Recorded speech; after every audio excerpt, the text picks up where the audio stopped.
This is JP with Central Idaho Mountain Weather. It's October 22nd, 2025. Looking out at Mount Church in the Lost River Range. Photo is taken by Derek Perkowski. Thanks, Derek, for taking the shot and sharing it with us all. And if you're still enjoying this broadcast, we ask you to do a one-time donation, or even better, sign up for that sustaining monthly membership. All right, I know this is already in the afternoon for Wednesday in Idaho time. You'll see increasing clouds today. Tomorrow's going to be mostly sunny. We got that atmospheric river beginning Friday night. The latest models are looking like it's really going to start early Saturday morning at this point. Snow line is going to start pretty high, 8,000 to 9,000 feet, and then lower down to the valley floor by Sunday, Monday, depending on where you're at. All right, let's dive deeper into it. So this is looking at the satellite reel right now. Got a big area of low pressure in the Gulf of Alaska, a low down in the southwest corner here, and that's going to be spitting up some clouds throughout the day today. There's a closed low that's influencing that cloud development. And then tomorrow we're going to have more high pressure before the storm system comes in. And the atmospheric river is, get some blue here, is kind of this right here starting to form. All right, so we are currently seeing predictions for an AR2 to 3 to hit the coastline.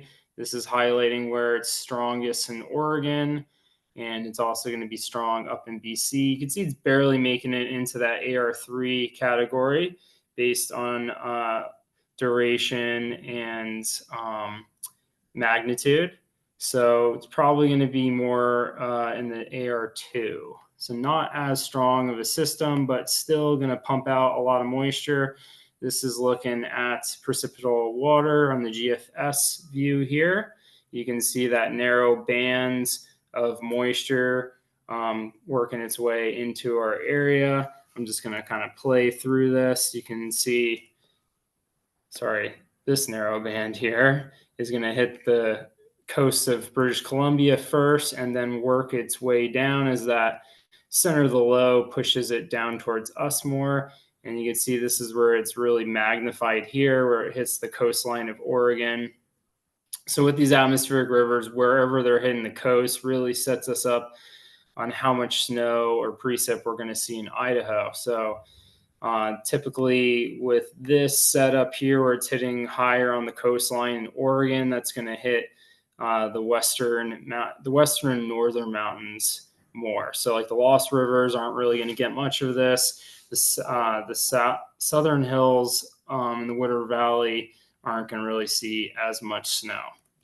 So you can see this thing kind of just chugging along. Eventually, that center of the low drifts further south, pushing the bands of moisture further south.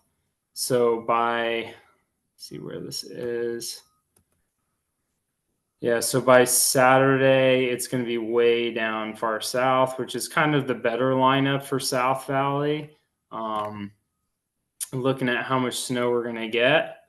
It's going to come in two waves. So we're going to get a good wave on Saturday afternoon when a cold front comes through.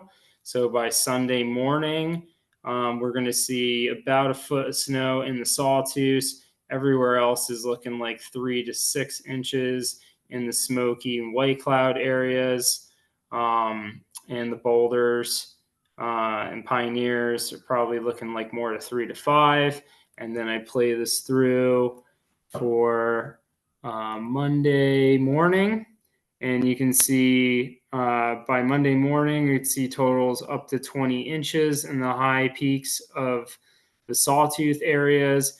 The Stanley Valley is going to have 1 to 3 by Saturday, and maybe 3 to 4 total by Monday morning. And not much in the Wood River Valley. It's going to stay a little bit drier. Could see trace to 1 inches by Monday morning. Wouldn't be surprised Sunday morning if we wake up with a trace as well. So looking at Williams Peak, This is that first surge that's going to come through with that cold front Saturday afternoon. Looking at the totals on the right-hand side of my screen here. So by Sunday morning, 1.3 inches, about 12 inches of snow by the end of the storm. Monday afternoon, looking at 2.5 inches of water, 20 inches of snow. So looking at that, that's about 12% above 9,000 feet. So pretty good snowstorm there. Titus is going to stay around 10%. That 10,000 foot band or 10,000 foot area of snowfall is going to be sitting around 10%. 1.39 inches of water and about the same 13.8 for snowfall. So going to be putting out about a foot of snow, adding to that small snowpack we have right now. And Bogus is going to be having a pretty high snow ratio, being sitting at lower elevation, but you can see 5 inches of snow out of this by Monday. And then looking at the Lost River peaks, you can see that's looking even better. That's sitting at 9 or 10% for snow density, and only at about 9 inches for Donaldson Peak. So it's going to be more in the rain shadow over there. And then we have another thing setting up. I don't know if it's looking like an AR yet, but there's a slight risk for heavy snow for the Halloween time frame. So we'll just kind of keep an eye on that. And I'll give another update Friday, probably closer to the morning time before I fly back to Idaho on an update with